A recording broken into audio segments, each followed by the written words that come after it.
श्याम तुमसे मिलने का सत्संग ही बहाना है। श्याम तुमसे मिलने का सत्संग ही बहाना है। दुनिया वाले क्या जाने, दुनिया वाले क्या जाने, मेरा रिश्ता पुराना है। श्याम तुमसे मिलने का सत्संग ही बहाना है। सूरज में ढूंढा तुझे, चंदा में पाया है। तारों के झिलमिल में, हाँ तारों के झिलमिल में, मेरे श्याम का बसेरा है। श्याम तुझसे मिलने का सत्संग ही बहाना है। ओम श्री विष्णवे नमः। आप सभी का हमारे चैनल पर बहुत बहुत स्वागत और अभिनंदन है। आज आप सुनेंगे कार्तिक मास महात्म का अध्याय 6। राजा पृथु बोले, हे ऋषि श्रेष्ठ नारद जी, आपको प्रणाम है। कृपया यह बताने की कृपा कीजिए कि जब भगवान शंकर ने अपने मस्तक के तेज को क्षीर सागर में डाला तो उस समय क्या हुआ। नारद जी बोले कि हे राजा जन, जब भगवान शंकर ने अपना वह तेज क्षीर सागर में डाल दिया तो उस समय वे शीघ्र ही बालक होकर सागर के संगम पर बैठकर संसार को भय देने वाला रुदन करने लगा। उसके रुदन से संपूर्ण जगत व्याकुल हो उठा, लोकपाल भी व्याकुल हो गए, चराचर चलायमान हो गया। शंकर सुमन के रुदन से संपूर्ण ब्रह्म व्याकुल हो गया। यह देखकर सभी देवता और ऋषि मुनि व्याकुल होकर ब्रह्मा जी के शरण में गए और उन्हें प्रणाम करके उनकी स्तुति करने लगे। उन सभी ने ब्रह्मा जी से कहा कि हे पितामह, यह तो बहुत ही विकट परिस्थिति उत्पन्न हो गई है। हे महायोगी, इसको नष्ट कीजिए। देवताओं के मुख से इस प्रकार सुनकर ब्रह्मा जी सत्यलोक में उतरकर उस बालक को देखने के लिए सागर तट पर आए। सागर ने ब्रह्मा जी को आता देखकर उन्हें प्रणाम किया और बालक को उठाकर उनकी गोद में दे दिया। आश्चर्यचकित होते हुए ब्रह्मा जी ने पूछा कि हे सागर, यह बालक किसका है? शीघ्रता पूर्वक कहो। तब सागर विनम्रता पूर्वक बोला, हे प्रभु, यह तो मुझे ज्ञात नहीं है, परंतु मैं इतना अवश्य जानता हूँ कि यह गंगा सागर के संगम पर प्रकट हुआ है। इसलिए हे जगत गुरु, आप इस बालक का जात कर्म आदि संस्कार करके इसका जातक फल बताइए। नारद जी राजा पृथु से बोले। सागर ब्रह्मा जी के गले में हाथ डालकर बार बार उनका आकर्षण कर रहा था।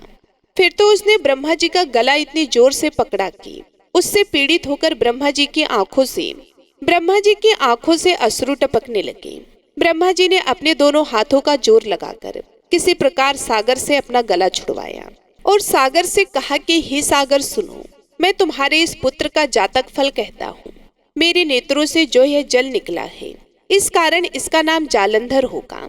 उत्पन्न होते ही यह तरुण अवस्था को प्राप्त हो गया है, इसलिए यह सब शास्त्रों का परम ज्ञाता, महावीर, बलशाली, महायोद्धा और रण में विजय प्राप्त करने वाला होगा। यह बालक सभी दैत्यों का अधिपति होगा। यह किसी से भी पराजित ना होने वाला तथा भगवान विष्णु को भी जीतने वाला होगा। भगवान शंकर को छोड़कर यह सबसे अवैध होगा। जहाँ से इसकी उत्पत्ति हुई है, यह वहीं जाएगा। इसकी पत्नी बड़ी पतिव्रता, सौभाग्यशालिनी, सर्वाग्य सुंदरी, परम मनोहर, मधुर वाणी बोलने वाली तथा शीलवान होगी। सागर से इस प्रकार कहकर ब्रह्मा जी ने शुक्राचार्य को बुलाया और उनके हाथों से बालक का राज्याभिषेक कराकर स्वयं अंतर ध्यान हो गए। बालक को देखकर सागर की प्रशंसा की सीमा न रही। वे हर्षित मन से घर आ गया। फिर सागर ने उस बालक का लालन पालन कर उसे पुष्ट किया। फिर कालनेमी नामक असुर को बुलवाकर वृंदा नामक कन्या से विधि पूर्वक उसका विवाह करा दिया। उस विवाह में बहुत बड़ा उत्सव हुआ। श्री शुक्रा जी के प्रभाव से पत्नी सहित जालंधर दैत्यों का राजा हो गया। अब आप सुनिए भगवत गीता का यह अध्याय। इस अध्याय में श्री कृष्ण कर्म योग की व्याख्या करते हैं। वे अर्जुन को समझाते हैं कि कोई भी व्यक्ति एक क्षण के लिए भी कर्म किए बिना नहीं रह सकता। अपने स्वभावगत गुणों से बधे हुए सभी प्राणी हमेशा किसी न किसी कार्य में लगे रहते हैं। श्रेष्ठ वे लोग हैं जो कर्म योग का अभ्यास करते हैं और ब्रह्म रूप से अपने उत्तरदायित्व को पूरा करने के लिए लगन से काम करते रहते हैं, लेकिन आंतरिक रूप से वे उनसे अनासक्त रहते हैं। हालांकि पाखंडी लोग ब्रह्म रूप से त्याग प्रदर्शित करते हैं, लेकिन आंतरिक रूप से अपने इंद्रियों के विषय में लगे रहते हैं। श्री कृष्ण कहते हैं कि सभी जीव भगवान की रचना का अभिन्न अंग है और उन्हें अपनी भूमिकाएं और जिम्मेदारियां निभानी होती है। वेदों में स्वर्ग के देवताओं को प्रसन्न करने के लिए यज्ञ करने का निर्देश किया गया, जो बदले में भौतिक लाभ प्रदान करते हैं। इन यज्ञों से वर्षा होती, जो पृथ्वी पर जीवन के निर्वाह के लिए खाद्यान्न उत्पादन में सहायता करती है। जो लोग केवल अपने इंद्रियों के सुख के लिए जीते हैं और इस चक्र में अपनी जिम्मेदारी स्वीकार नहीं करते, वे पापी हैं और व्यर्थ ही जी रहे हैं। हालांकि श्री कृष्ण कहते हैं कि जब कार्य या निर्धारित कर्तव्य भगवान के प्रति दायित्व के रूप में दिए जाते हैं तो उन्हें भी यज्ञ बलिदान माना जाता है।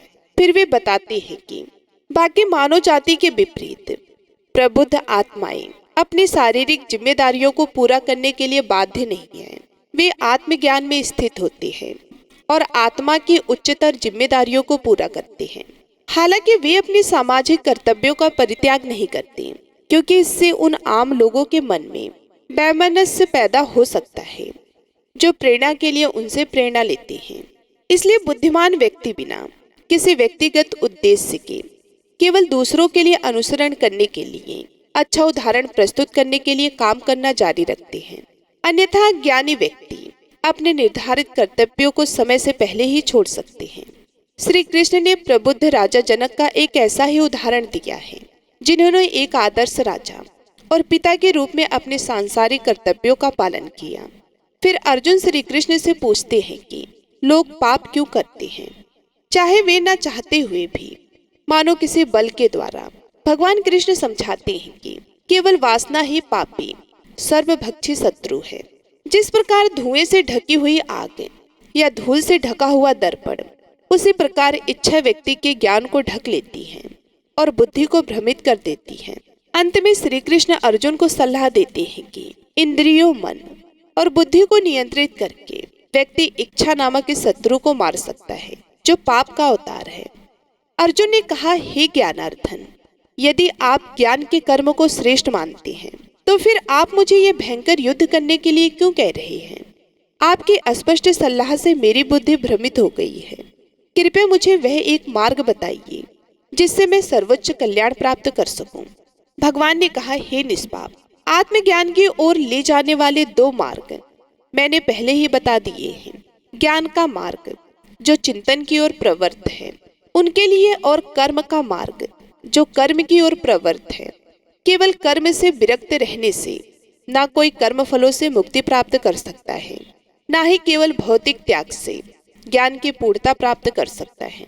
ऐसा कोई नहीं है जो एक क्षण के लिए भी बिना कर्म किए रह सके। वस्तुतः सभी प्राणी अपने अपने गुणों के कारण कर्म करने के लिए बाध्य होते हैं। जो लोग ब्रह्म कामेंद्रियों को रोककर मन में इंद्रिय विषयों का चिंतन करते रहते हैं, वे निश्चय ही अपने को धोखा देते हैं और उन्हें पाखंडी कहा जाता है। परंतु हे अर्जुन, जो कर्म योगी अपने ज्ञानेंद्रियों को मन के द्वारा वश में रखते हैं और कर्मेंद्रियों को आसक्ति रहित होकर कर्म में लगाते हैं, वे निश्चय ही श्रेष्ठ हैं। अतः तुम्हें अपने निर्धारित वैदिक कर्तव्यों का पालन करना चाहिए, क्योंकि कर्म अकर्म से श्रेष्ठ है। कर्म बंद करने से तुम्हारा शरीर निर्वाह भी संचय नहीं होगा। कर्म को भगवान के लिए यज्ञ मानकर करना चाहिए, अन्यथा कर्म इस भौतिक संसार में बंधन का कारण बनता है।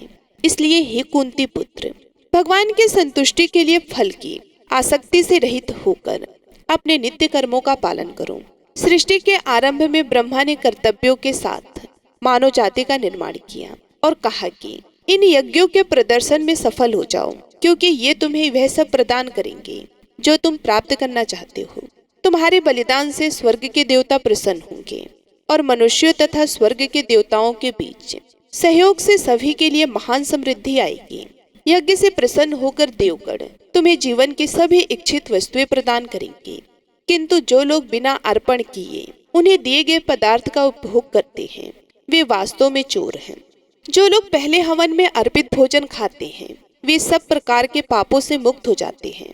परंतु जो लोग अपने ही आनंद के लिए भोजन पकाते हैं, वे पाप ही खाते हैं।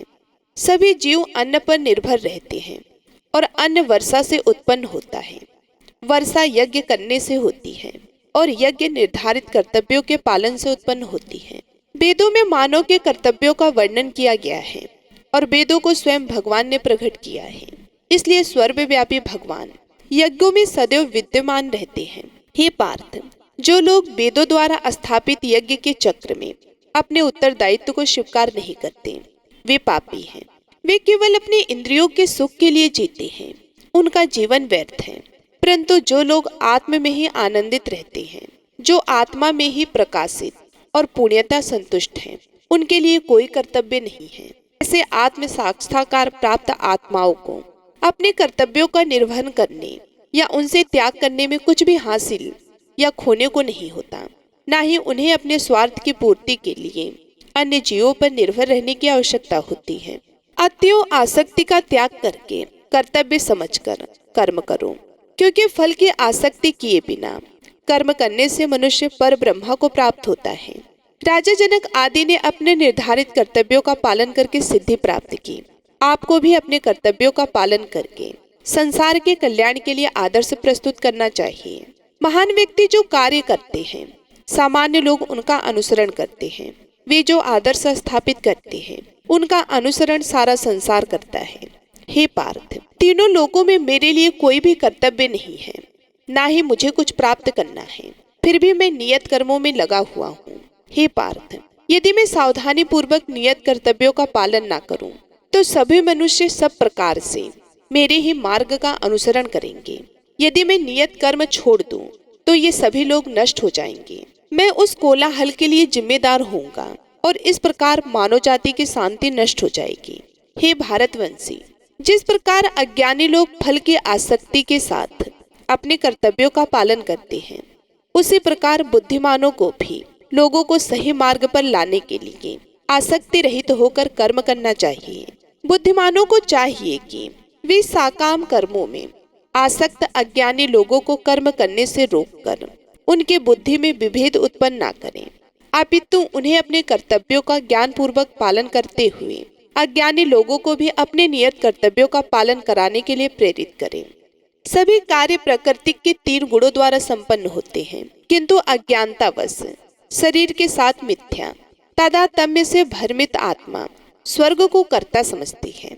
हे महाभाव अर्जुन, ज्ञानी पुरुष आत्मा को गुणों और कर्मों से पृथक पहचानते हैं। वे जानते हैं कि केवल गुण ही इंद्रिया मन आदि के रूप हैं। गुणों के बीच ज्ञान के विषयों के रूप में विचरण करते हैं, इसलिए वे उनमें उलझते नहीं हैं। जो लोग गुणों के प्रभाव से मोहित हो जाते हैं, वे अपने कर्मों के परिणामों में आसक्त हो जाते हैं।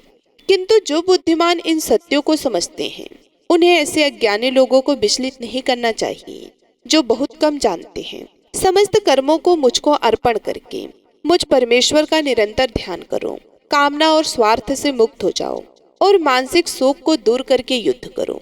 जो लोग मेरी इन शिक्षाओं का पालन अत्यंत श्रद्धा और ईर्ष्या से मुक्त होकर करते हैं, वे कर्म के बंधन से मुक्त हो जाते हैं। परंतु जो लोग मेरे उपदेशों में दोष ढूंढते हैं, वे ज्ञानहीन और विवेक शून्य होकर इन सिद्धांतों की अवहेलना करते हैं और अपना ही नाश करते हैं। बुद्धिमान लोग भी अपने स्वभाव के अनुसार कार्य करते हैं, क्योंकि सभी जीव अपनी स्वाभाविक प्रवृत्तियों से प्रेरित होते हैं। दमन से क्या लाभ होगा? इंद्रियां स्वभावता ही इंद्रिय विषयों के प्रति आसक्ति और द्वेष का अनुभव करती हैं, किंतु उनके द्वारा वश में नहीं होती, क्योंकि वे मार्ग विधाता और शत्रु हैं। अपने स्वाभाविक कर्तव्यों का पालन करना, भले ही उसमें दोष भी हो, किसी दूसरे के कर्तव्य का पालन करने से कहीं बेहतर है, भले ही वह कर्तव्य कितना भी अच्छा क्यों ना हो। वास्तव में अपने कर्तव्य का पालन करते हुए मर जाना किसी दूसरे के मार्ग पर चलने से बेहतर है, जो कि खतरों से भरा है। अर्जुन ने पूछा, हे वृषिवंशी, मनुष्य अनिच्छा से भी पाप कर्म करने के लिए क्यों प्रेरित होता है? मानो बलपूर्वक। भगवान ने कहा, ये काम ही है जो रजोगुण के संपर्क से उत्पन्न होता है। और बाद में क्रोध में परिणत हो जाता है। इसे ही संसार का पापी सर्वभक्षी शत्रु मानो। जैसे अग्नि धुएं से ढक जाती है, दर्पण धूल से ढक जाता है तथा भूर्ण गर्भ में छिप जाता है, उसी प्रकार मनुष्य का ज्ञान भी कामना से ढक जाता है। हे कुंती पुत्र, इस अतृप्त कामना रूपी नित्य शत्रु द्वारा जो कभी तृप्त नहीं होते तथा अग्नि के समान जलते रहते हैं, अत्यंत बुद्धिमान व्यक्तियों का भी ज्ञान ढक जाता है। इंद्रियां, मन और बुद्धि को कामनाओं का प्रजनन स्थल कहा गया है। इनके माध्यम से ये मनुष्य के ज्ञान को धुंधला कर देती हैं और देहधारी आत्मा को भ्रमित कर देती हैं। अतः हे भरत श्रेष्ठ, प्रारंभ में ही इंद्रियों को वश में करो और इस काम रूपी शत्रु का वध करो जो पाप का स्वरूप है तथा ज्ञान और साक्षात्कार का नाश करने वाला है। इंद्रियां स्थूल शरीर से श्रेष्ठ है और इंद्रियों से भी श्रेष्ठ मन, मन से परे बुद्धि है और बुद्धि से भी परे है आत्मा। हे महाभाव अर्जुन, इस प्रकार आत्मा को भौतिक बुद्धि से श्रेष्ठ जानकर उच्चतर आत्मा यानी कि आत्म शक्ति के द्वारा निम्नतर आत्मा यानी कि इंद्रियां, मन और बुद्धि को वश में करो और काम नामक इस दुर्जय शत्रु का वध करो। ओम नमो भगवते वासुदेवाय नमः। भगवत गीता का अध्याय समाप्त हुआ। अब आप सुनेंगे तुलसी माता की कथा, तुलसी चालीसा और तुलसी माता की आरती। एक बार एक गांव में एक बुजुर्ग महिला रहा करती थी। वह बहुत ही पूजा पाठ किया करती थी। वह रोज तुलसी माँ की पूजा करती थी। वह बुजुर्ग महिला रोज तुलसी माता से कहती कि हे तुलसी माँ, तुम मुझे बहू दो, पीताम्बर की धोती दो, मीठा मीठा ग्रास दो, बैकुंठ में वास दो, चटक की चाल दो, पटक की मौत दो, चंदन का काट दो, रानी सा काज दो, दाल भात का भोजन दो, 11 की मौत दो और कृष्ण जी का कंधा दो। वे बुजुर्ग महिला हर महीने में तुलसी माता की रोज पूजा करती और उनके विरले को रोज सींचती। तुलसी माता बुजुर्ग महिला की बात सुनकर धीरे धीरे सूखने लगी। तभी भगवान श्री कृष्ण जी ने देखा कि तुलसी माता सूख रही हैं और तभी एक दिन भगवान श्री कृष्ण तुलसी माता जी के पास प्रकट हुए और भगवान श्री कृष्ण जी ने तुलसी माता से पूछा कि तुम क्यों सूख रही हो? सभी महिलाएं तुम्हारी पूजा करती हैं और तुमको रोज सींचती हैं, लेकिन फिर भी तुम सूखती जा रही हो, इसका कारण क्या है? जिसके बाद तुलसी माता ने भगवान श्री कृष्ण जी से कहा कि हे प्रभु, एक बुजुर्ग महिला मेरे पास रोज आती है और रोज एक ही बात बोलती है। कहती है कि हे तुलसी माता सबकी दाता, मैं तेरा बिरला सींचती हूँ, तुम मुझे बहू दे, पीताम्बर की धोती दे, मीठा मीठा ग्रास दे, बैकुंठ में वास दे, चटक की चाल दे, पटक की मौत दे, चंदन का काट दे, रानी सा रास दे, दाल भात का भोजन दे, 11 की मौत दे और कृष्ण जी का कंधा दे। मैं उस बुजुर्ग महिला की सारी मनोकामनाएं पूरी कर सकती हूँ, लेकिन उसकी एक मनोकामना पूरी नहीं कर सकती। मैं कृष्ण जी का कंधा कहाँ से दूंगी? भगवान श्री कृष्ण जी तुलसी माता की बात सुनकर जोर जोर से हंसने लगे और फिर भगवान श्री कृष्ण जी ने तुलसी माता जी से कहा कि तुम चिंता मत करो, जब एक बुजुर्ग महिला की मृत्यु होगी तब मौके पर मैं उसको कंधा दे दूंगा। अब सुबह जब वह पूजा करने आए तब कह देना कि सब कुछ तुम्हें मिल जाएगा। कुछ दिनों बाद वह वृद्ध महिला ठोकर खाकर रास्ते में गिरकर मर गई। पूरे गांव के सभी लोग आए और उस महिला को सभी लोग धर्मात्मा मानते थे। उसको तुलसी जी की डोकरी कहते थे। उसके परिवार में कोई भी नहीं था, इसलिए गांव वाले ने ही उसके अंतिम संस्कार करने की योजना बनाई और उसे नहलाकर जब बैकुंठी पर बिठाने के लिए उसे उठाने लगे तो उसका मृत शरीर इतना भारी हो गया था कि उसे कोई उठा ही नहीं पाया। यह सब देखकर वहां के सभी लोग तरह तरह की बातें करने लगे और कहने लगे कि यह इतना पूजा पाठ करती थी, हर समय माला फेरती थी, इसलिए यह इतनी भारी हो गई है। वे पूरे गांव में चर्चा होने लगी कि डोकरी माई कोई भक्ति नहीं करती थी, यह छल कपट करती थी। हम जिसे धर्मात्मा समझते थे वह पापी है जो कि किसी से भी नहीं उठ पा रही है। यह इसके कर्मों की सजा है। इधर भगवान ने सोचा कि मेरे भक्तों की निंदा हो रही है, इसलिए भगवान ने बूढ़े ब्राह्मण का भेष धारण करके वहां पर आए और वहां पर एक व्यक्ति से पूछने लगे कि यहाँ पर इतनी भीड़ क्यों लगी है, जिससे लोग कहने लगे कि यह डोकरी माई मर गई है और पाप इतना था कि जिससे ये उठ नहीं पा रही हैं। सब उठा उठा कर थक गए। तब ब्राह्मण ने कहा कि मुझे एक बात डोकरी के कानों में कहने दो, फिर वे देखो कैसे उठती हैं। तो सभी लोगों ने कहा कि आप भी प्रयास करके देख लीजिए। तब भगवान ने उस वृद्ध महिला के कानों में कहा कि हे डोकरी माई, देखो मैं आ गया हूँ। और जो डोकरी पूजा करते समय शब्द कहती थी वह शब्द उसके कानों में कहने लगे, तू बिड़ला सींच, तेरा मैं करूँ निस्तारा, मेरा डोकरी माई बहू ले, बेटी ले पोता ले, लड्डू ले पीताम्बर की धोती ले, गहना ले घी का घड़ा ले, मीठा मीठा खीर और पूड़ी ले, दाल भात का भोजन ले, धन दौलत ले, बेटा पोता को ले, काम ले, तुलसी को पताका ले, मुंह में गंगा जल ले, 11 के दिन ले, चंदन को दाग ले, श्री कृष्ण जी का कंधा ले। इतना सुनते ही डोकरी हल्की हो गई। भगवान ने बोला आओ और उसको उठाओ। भगवान ने हाथ लगाया और डोकरी उठ गई। सबको बड़ा ही आश्चर्य हुआ। उसे खूब धूमधाम से ले जाया गया। भगवान उसे अपने कंधे पर ले गए। पूरे गांव में इसकी चर्चा होने लगी, जिससे उसको मुक्ति मिल गई और वह बैकुंठ में चली गई। सभी लोग देखते रहे। सभी लोगों ने देखा कि शमशान घाट तक तो ब्राह्मण साथ ही आया था, लेकिन अब वह दिखाई नहीं दे रहा। इससे लोगों को समझ में आ गया कि वो कोई और नहीं, स्वयं भगवान बूढ़े ब्राह्मण के रूप में आए थे। बोलिए श्री राधा कृष्ण भगवान की जय। बोलिए श्री तुलसी शालिग्राम जी की जय। आइए अब सुनते हैं तुलसी चालीसा। जय जय तुलसी भगवती सत्यवती सुखदानी, नमो नमो हरि प्रियसी श्री वृंदा गुण खानी, श्री हरि शीस विरजनी देहु अमर वरम, जनहित हे वृंदावनी अब ना करहु बिलम।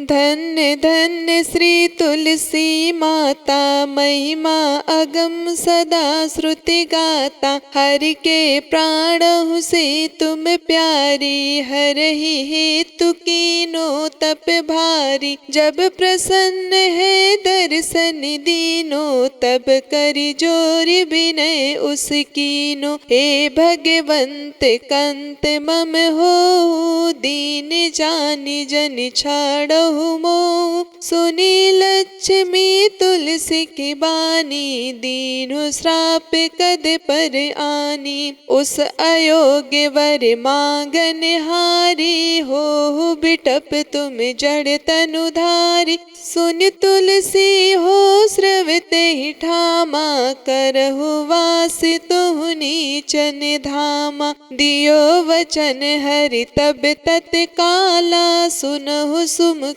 जनि हो बिहाला, समय पाई व्यहुरो पति तोरा, पूजहु आस वचन सत मोरा, तब गोकुल माह गोप सुदा माता, सुभई तुलसी तू बामा, कृष्ण रास लीला के माही, राध सक्यो प्रेम लखि नाही, दियो श्राप तुलसी तत्काला, नर लोक ही तुम जन्महु बाला, यो गोप वह दानव राजा, शंख चूड़ नामक सिर ताजा, तुलसी भई तासु की नारी, परम सती गुण रूप अगारी, अस दे कल्प बीत जब गयऊ, कल्प तृतीय जन्म तब भयऊ, वृंदाना में भयो तुलसी को, असुर जलंधर नाम पति को, कर अति द्वंद अतुल बल धामा, लीन शंकर से संग्राम, जब निज सैन्य सहित शिवहारे, मरहि न तब हर हर ही पुकारे, पतिव्रता वृंदा थी नारी, को न सके पतहि संघारी, तब जलंधर ही भेष बनाई, वृंदा ढींग हरि पहुँचो जाई, शिव हित लय कर कपट प्रसंगा, कियो सतीत्व धर्म तो ही भंगा, भयो जलंधर कर संघारा, सुनि उर शोक भयो उपारा, ते छड़ दियो कपट हरि टारी, लखी वृंदा दुख गिरा उचारी। जलंधर जस हत्यो अभिभीता, सोई रावण तस हरि ही सीता। अस प्रस्तर सम हृदय तुम्हारा, धर्म खंडी मम पत ही संगारा।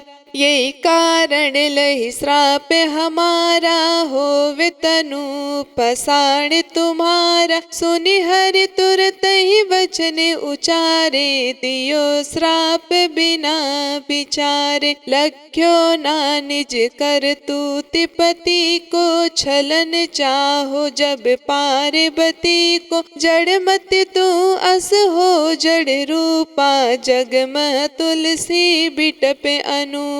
धग्वे रूप हम साली ग्रामा, नदी गंड के बीच ललामा। जो तुलसी दल हम ही चढ़ई है, सब सुख भोग परम पद पई है। बिन तुलसी हरि चलत शरीरा, अतिशय उठत शीस उर पीरा। जो तुलसी दल हरि सिर धारत, सो सहस्त्र घट अमृत डारत। तुलसी हरि मन रंजन हारी, रोग दोष दुख भंजन हारी। प्रेम सहित हरि भजन निरंतर, तुलसी राधा में नहीं अंतर। व्यंजन हो छपनौ प्रकारा, बिन तुलसी दल न हरहि प्यारा। सकल तीर्थ तुलसी तरु छाही, लहत मुक्ति जन संशय नाही। कवि सुंदर इक हरि गुण गावत, तुलसी निकट सहस गुण पावत। बसत निकट दुर्वासा धामा, जो प्रयास ते पूर्व ललामा। पाठ करहि जो नित नर नारी, होहि सुख भासै त्रिपुरारी। तुलसी चालीसा पढ़ी, तुलसी तरु ग्रह धारी। दीप दान करि पुत्र फल, पावै बंधु नारी। सकल दुख दरिद्र हरि, हार है परम प्रसन्न। असि है धन जन लड़ही ग्रह, बसही पूर्णा अत्र। लाही अभिमत फल जगत, महलाई पूर्ण सब काम। जहि दल अर्पहि तुलसी तह, सहस बसहि हरि राम।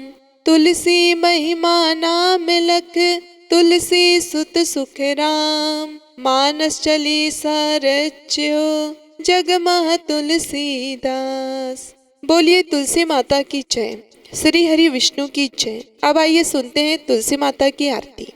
जय जय तुलसी माता मैया, जय तुलसी माता। सब जग के सुख दाता, सब जग के सुख दाता। सबकी वर माता, जय जय तुलसी माता। सब योगों से ऊपर, सब रोगों से ऊपर मैया, सब रोगों से ऊपर। रज से रक्षा करके, रज से रक्षा करके। सबकी भव त्राता, जय जय तुलसी माता। बटु पुत्री है श्यामा, सुरबल्ली है ग्रामा। मैया सुरबल्ली है ग्राम्या। विष्णु प्रिय जो नर तुमको सेवे, विष्णु प्रिय जो नर तुमको सेवे। सो नर तर जाता, जय जय तुलसी माता।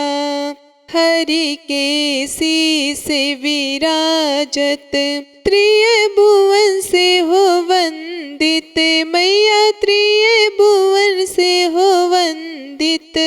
पतित जनों की तारिणी, पतित जनों की तारिणी। तुम हो विख्याता, जय जय तुलसी माता, लेकर जन्म विजन में आई दिव्य भवन में, मैया आई दिव्य भवन में। मानो लोक तुम्ही से, मानो लोक तुम्ही से, सुख संपत्ति पाता।